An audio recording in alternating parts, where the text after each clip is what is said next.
கர்த்தருடைய பரிசுத்த நாமத்துக்கு மகிமை உண்டாவதாக. இன்றைக்கு கர்த்தர் உங்களுக்கு கொடுக்குற வார்த்தை என்ன தெரியுமா? யாத்திராகமம் 20ஆம் அதிகாரம் அதனுடைய 24வது வசனம் சொல்லுகிறது, நான் உன்னிடத்திலே வந்து உன்னை ஆசீர்வதிப்பேன். எனக்கு அன்பான தேவனுடைய பிள்ளைகளை ஆண்டவர் சொல்லுகிறார், நான் உன்னிடத்துல வந்து உன்னை ஆசீர்வதிக்க போகிறேன் அப்படின்னு சொல்லுகிறார். எந்த ஒரு ஆசீர்வாதமே இல்லையா ஆண்டவரை?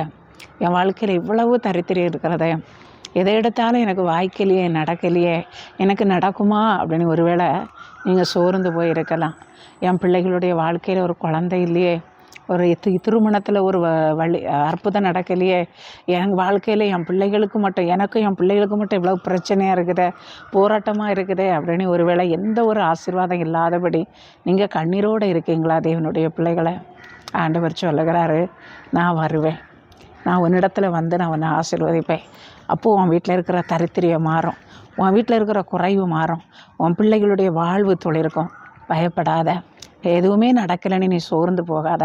நான் உன் தேவனாகிய கர்த்தர், ஆண்டவராகிய இயேசு கிறிஸ்து உங்களை ஆசீர்வதிக்கும்படியாக தான் சிலுவையிலே சாபமானார். அதனால் உங்கள் சாபங்களை மாற்றி அவர் ஆசீர்வதிப்பார். அவர் வந்து ஆசீர்வதிப்பார். பயப்படாதீங்க. தேவன் உங்களை ஆசீர்வதிப்பாராக. ஆமென்.